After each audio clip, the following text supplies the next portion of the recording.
Okay, we are working with a second way of solving systems of equations, and this is called systems of equations uses substitution. So we worked with the graphing, and now we're going to use the second way, which is substitution.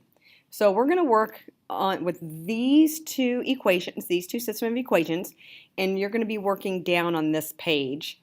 Most of the time you'll probably be working across, so I want to show you another way instead of graphing how you can solve the system of equations. So another one is called substitution. So in order to substitute, you know what substitute means. You are replacing one thing for another. So solve one equation for one of its variables is the first step.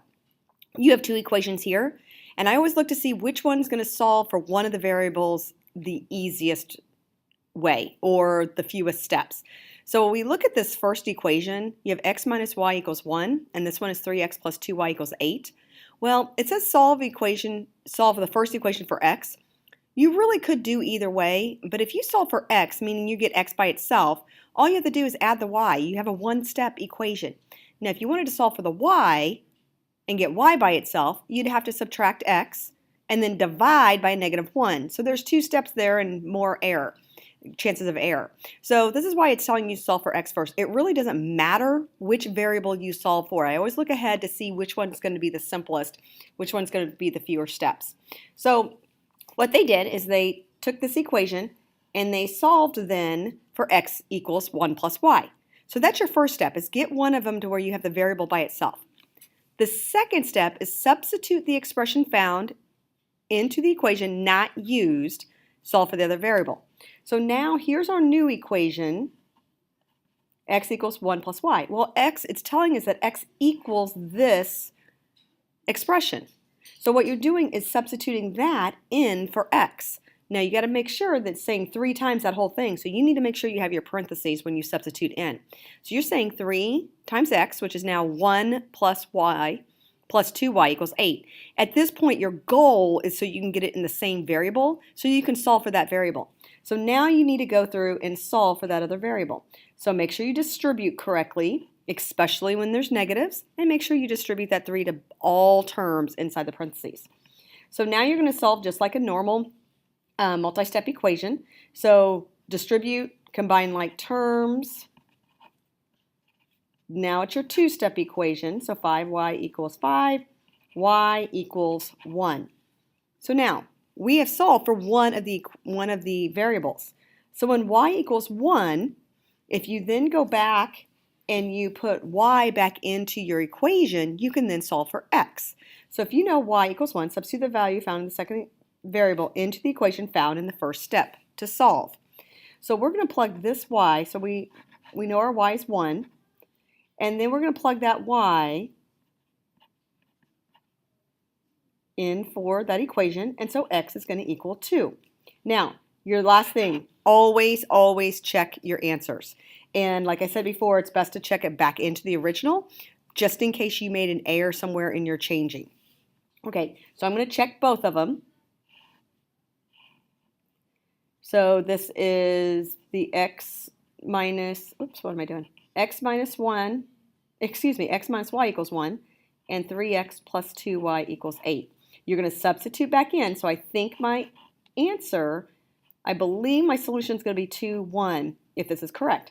So 2 in for x, minus 1, does that equal 1? 2 minus 1 does equal 1. And so I'm questioning to see if it does equal it. Now this one, 3 times 2 plus 2 times 1 equals 8. Well, I'm questioning it. 2 times 3 is 6 plus 2 equals 8. Yes, it does equal. And I do want to see your checking. Don't just do it all mentally, because sometimes we think it's right and then there's actually something wrong. So get in the habit of writing it down. It doesn't take very long, but this is going to be your friend. This will save you, especially when the problems get a little bit tougher. All right, so our final solution, we're saying our solution is 2, 1. Would you make sure also when you write your solution to write it as an ordered pair with parentheses? Many of you are not doing that. You drive me crazy. All right, so this one. Well, let's try this one. Now this one, notice, it wasn't like this one where x and y was by itself with just a 1 or a -1 as the coefficient. You really could do either. You can do a couple things here. You can pick the first equation, you can pick the second equation. It really doesn't matter which one you pick and which variable you want to solve for. I'm going to go ahead and just pick this first one. And looking at it, I don't know if you could see this, but 3, -3, and 33, sometimes it's easier to go ahead and divide by 3 right away to get it lower, but I'll go ahead and show you it's going to be the same way either way. You can solve for x. In fact, that's what I'm going to do is so I don't have to divide by -3. I'm going to go ahead and add the 3y over here. So I'm going to change this equation to 3x, and I'm going to leave kind of a space here. 3x equals 3y plus 33, and then I'm going to divide by 3, or you could divide by 3 first, since it goes in there nicely. X equals y plus 11. So here is now one variable equaling an expression. So now I'm going to plug this back in to the second equation. So my x. So now what I'm doing, so I have my new equations, x equals y plus 11, and the 4x minus 2y equals 16. I'm going to plug that back in, y plus 11 in for x, because I'm saying x equals y plus 11. So y plus 11 minus 2y equals 16. Again, our goal here is to get all one variable. Once you have one variable, you can solve it just like a normal solving equations. So distribute, combine like terms correctly. Be careful of your signs. Many of you want to go too fast or you're multitasking and you make little careless mistakes. Ooh, is this going to be a negative?